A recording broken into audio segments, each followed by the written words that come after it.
Happy Moon Day. Okay, you guys. Wait for a couple people to come in. If not, I'm just going to go ahead and start. I hope that everyone can hear me well today. I hope everyone feels refreshed after nourishing their soul on Soul Day, aka Sunday. Okay, so I'm just going to jump right in it. Into this, you can also check out the replay that will be posted on Instagram, and that will be in the member section, and it will also be posted publicly on my YouTube channel. So welcome, you guys. I am going to be diving deep into these scriptures, and I'm going to touch briefly, not really so much on the actual Greek words, but a little bit of the ideologies that surrounded some of these concepts. All right, so let's take a moment just to settle.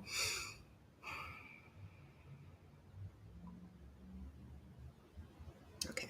All right. Everything is imagination. I know that Neville Garnered and Napoleon Hill has spoke about the great imagination. This has been a concept that has been interlaid throughout literature as well as ancient texts. And we're going to dive into it because literally everything is imagination. We can dream up the greatest ideas and we can figure out a way of how to manifest them. All right, so I'm going to start here first with the scripture that I have, which is from, let me turn over on my notes. It's actually on this page. All right, Mark. So Mark was one of the apostles, but he was the translator for Peter, and Peter is known to be the rock of the church. This is important because when you think about a rock and a cornerstone, this upholds the pressure of a strong, tall structure, like a building. They use the cornerstone and they bless cornerstones, and they pretty much seal them with symbols and sigils when it comes to prominent buildings. And you can see these rituals done in public throughout major monumental buildings and structures, and the building process of those structures. So the cornerstone is known as related to the Apostle Peter, and Mark was the translator, aka the intermediate between him and the Christ. So this is important because this speaks to our diction. This speaks to being able to translate and decode what is going on in your reality. So he was a master decoder in a way. Okay, so we're going to get to the numbers. So this Mark comes from Mark 11:24. 11 is a master number, and it reduces to 2, which I've been talking about, the dualistic nature of ourselves, the masculine and the feminine, the subconscious and the conscious mind, the soul, the sun, and the moon, our emotions, our intuition. This merges to create one vessel. 24. 24 reduces to 2 and 4. 2, we already went over what that is. And 4 is the square. And this is where we get like stay on your square, the cornerstone. What is the cornerstone that keeps you grounded, but also is strong enough that you can uphold a tall structure? So this is like us taking the fundamentals and making and building something upon that fundamental. So this could be us going back to revisit a concept, an idea, a habit, a dream, and reworking it to make it strong and concrete. And it just so happens that we're filming this series started in between the Libra eclipse, and we're headed into Aries eclipse. So Libra is about balance, about fairness, relating, how the way we relate to our world and how the way we relate to others in our world. Now with Aries, this is about the I am. Who am I? We had to let go of people pleasing in Libra, that Libra eclipse. Now we are headed into Aries eclipse. Who am I? Who am I rearranging? Who am I re-identifying myself as? This is going to be the new cornerstone that will lead on for generations. So whatever you're building right now, you're building, I feel this powerfully, you're building this for generations to come. Someone, whoever, could be 20 years from now, if the internet is still like, YouTube is still a thing or whatever, could be watching this and they like, you know what? My great grandfather built something that I am feasting on or that I am building upon now. So you could be the great grandfather, grandmother, the God cousin of someone that is also going to continue what you are starting now. So pay attention to the signs and synchronicities, especially with that number 11 that represents like signs and synchronicities, speaking to both parts of your brain that will bring in some new mental activity.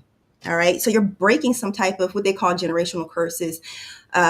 I don't believe like how most people believe about generational curses. So this is just ideologies that are passed down and habits that can be broken just through mental transmutation. Okay.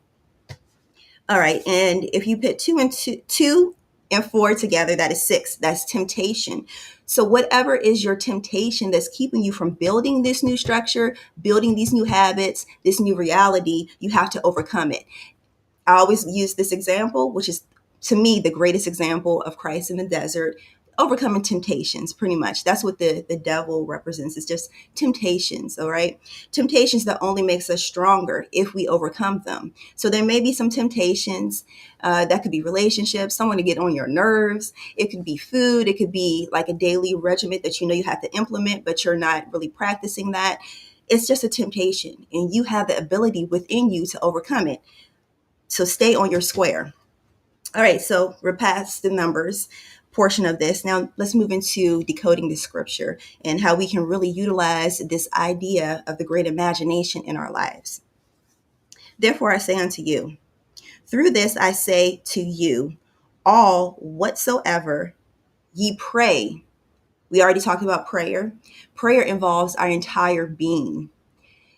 Aligning our chakras, conjuring that energy up all the way from the root to the top, to the crown, and really setting our intention and working that energy to bring it into existence. It's not just like begging. It's not just like lackadaisically, oh, most high God, fill in the blank, angels, whatever. I really would like to have this. You're really working with your energy. You're involving your breath, and your breath is your spirit. Okay.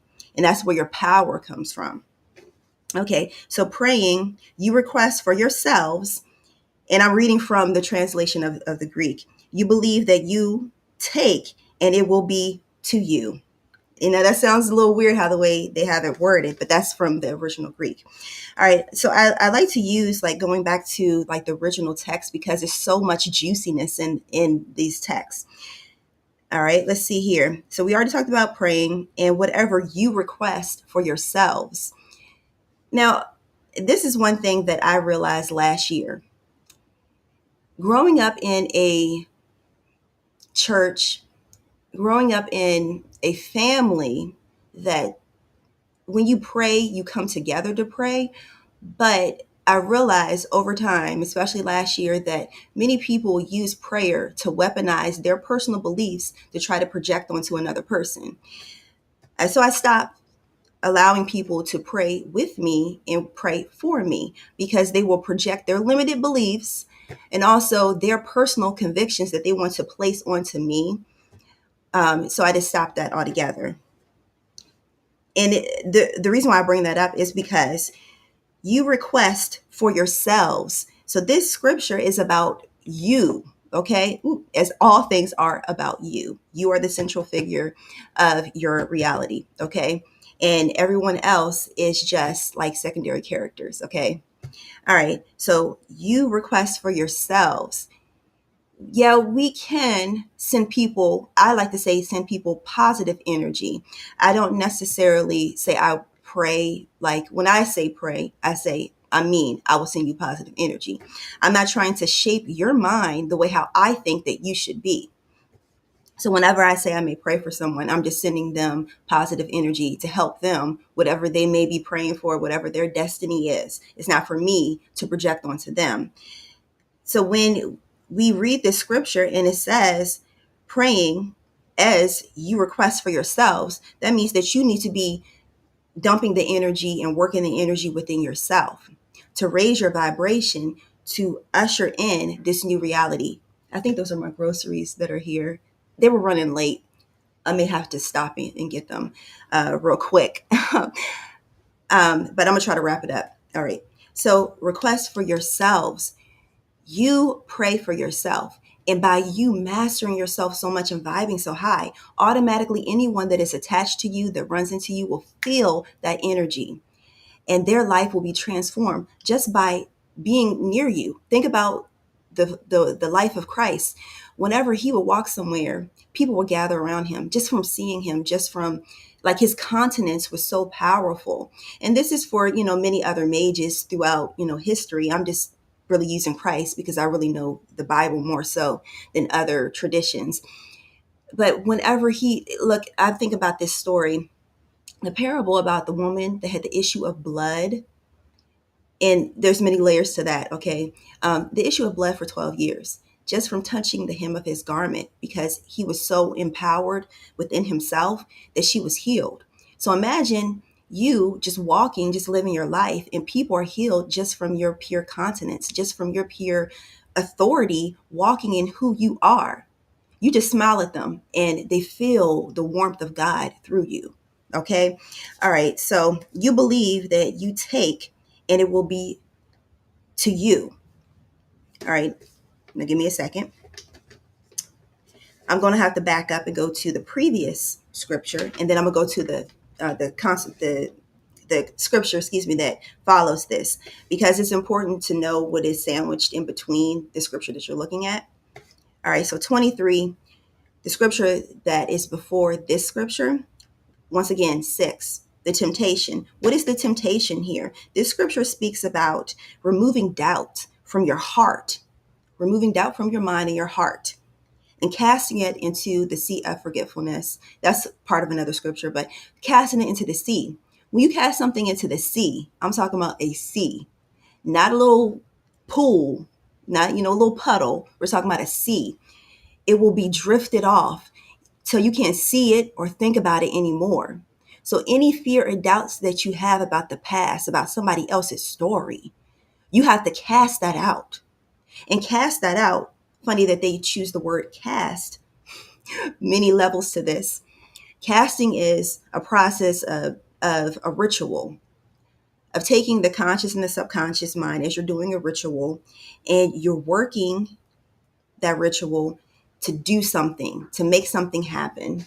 Yeah, they drop it off the groceries. I can hear them at the door. Another thing about casting, your angels. A cast, what is a cast in Hollywood? It's like a team of people that come together to play a role, all right? So you can assign your angels to roles to work for you. So casting, you need help casting something off of you to forget the pain that you may have experienced. Use your angels, use your cast. You're the director, okay? All right, give me a second. Believe you shall. Okay, believe you shall come to pass. Believe that it shall come to pass. I'm sorry, my scribbling. Believe that it will come to pass. So once you have done this process of removing doubt, casting it into the sea of forgetfulness, believe that it will come to pass. That's a whole process right there, step by step, laid out for you. Now, the temptation comes from wanting to go back and revisit those memories in the same mindset. We can go and revisit old memories like, excuse me, I'm getting excited. Oh, I remember one day that I used to feel this way. I used to think this way. And it was very painful. You can use it as a testimony for other people. But to reside in that mentality, it doesn't serve anyone any good. We have to allow a surgical what I see in my mind, I see a surgical process of someone that is having heart surgery and brain surgery at the same time. Yeah, hold on one second. That's my groceries. They were running late. All right.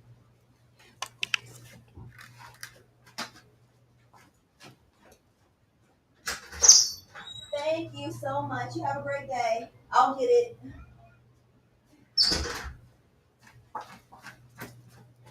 Yeah, I'll get that after I finish. I'll get that stuff after I'm finished. I just had to at least tell the person thank you. No calls. Okay. All right. So what I was seeing in this vision is someone that is having open brain and open heart surgery. And what is happening is that the surgeon, the great physician, the great surgeon is removing the fears, and the doubts, out of the mind and the heart. Because what you think about, you could repeat it. I see like a treadmill, or what is that? Like the hamster wheel or something. And in the heart, where the pain can reside, that can make you literally sick. Okay. And it will, the Most High, your angels, will remove this pain out of your heart so you can feel the love. And in this scripture also talks about love in number 23. And the love is more so like a love of my light, of mastery. This love that one has for themselves that permeates out to others. All right. So you can't do that if you have something weighing on your chest, something weighing on your heart. You have to allow it to be removed. Okay. All right. I felt that. Okay. All right. Now we're going to skip over the main scripture and go to the following one. 25, number 25. Okay. So for those that are joining us, we are in Mark 11, 25. Okay. Now 25, if you add those together, 2 and 5, it's 7. 7 is completion. So it's walking you through a process. This could be a ritual. Okay. For those that are like magical and mystical like me, you like to do rituals and stuff. The high priest did rituals. Okay. All right. So this is a process. It's giving you literally, I may even do this on my other channel, all about biblical magic and divination. I may just do this as a ritual just to walk people through, because this is powerful here. Okay. So 7, a completion. Okay. After you have overcame the temptation, you have walked through this whole entire process, you are on number 7, the completion. Okay. You forgive as God has forgiven you. What happens with, let me think about this word, because I see this word on several levels. Forgive. Okay, forgive. I'm really honing in on this word. The gift is in giving. And as you give, it will be given unto you. Shake down, press together, runneth over. Okay. As you let go, I may even cry. Man, I feel this. All right. Okay. As you let go of holding on to something that does not serve you, think about, I see a blanket, like a little child holding on to the blanket that is so comforting. Sometimes we hold on to things because it's comforting to us. It doesn't serve us. The pain, the fear, the doubt, the unforgiveness, we may hold on to it because we feel like it's a security blanket that keeps us protected from outside parties, but really it's holding us back. So we have to let it go and give the gift of forgiving so that we can receive the forgiveness. Because guess what? It's a gift to us. When we forgive, I'm not saying be a doormat, all right? But when we forgive, we let go and we allow for God to pour into us. But we can't allow God to pour into us if we have a top on the cup that runneth over, okay? If I put a cap or a top on the cup that is supposed to be running over with love, joy, and abundance, if I put a cap on that, how can I receive? I can't. You got to remove that cap off of that cup. Allow it to be emptied out, cleaned out, so that way the fresh anointing, the love, the joy, the abundance can be poured into you. Okay? Give me a second.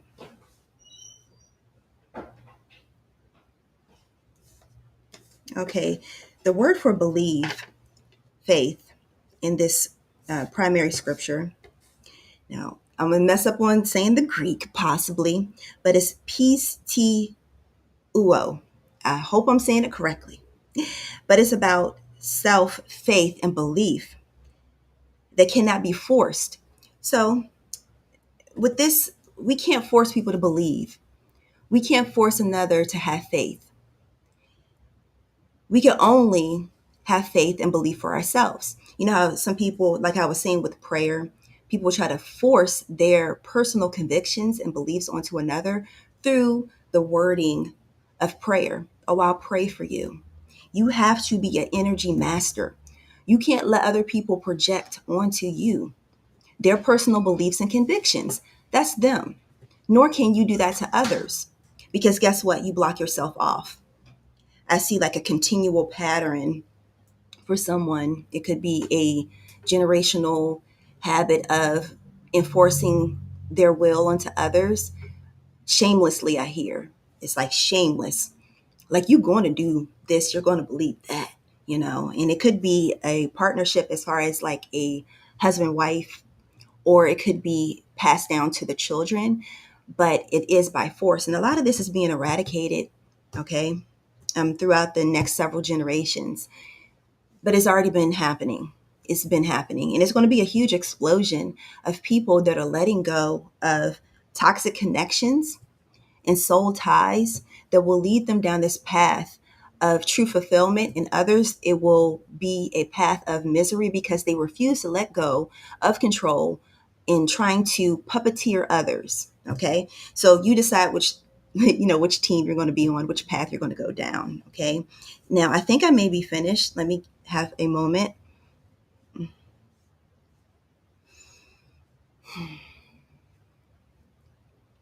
Allow the great work to be done within you. Aries is a fire energy, but it's like the divine spark that came out of the cesspool of Pisces. This infinite possibility that we have at our fingertips. But what are you pulling out? I see like the hat with all these like folded up pieces of paper, and someone reaches in there and pulls out, like one of the little pieces of paper, and they open it up. And what do you see on there? That's up to you. That's a question. What do you see on there? What do you see your future as? Open up that paper and read it, you know? All right. So, you guys, I feel good about this message, and I'm going to see if there's any questions or anything like that. I think I have to. Oh, that's between. Okay. All right.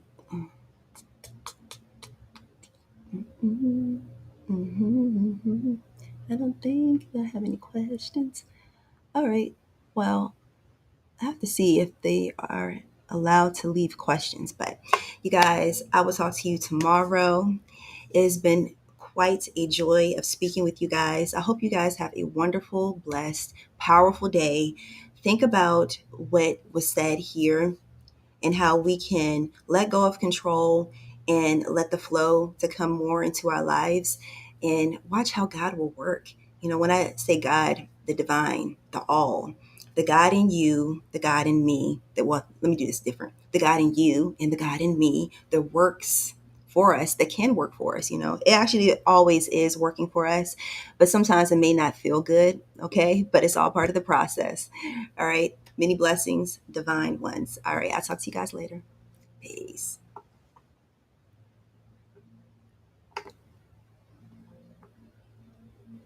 Mm-hmm.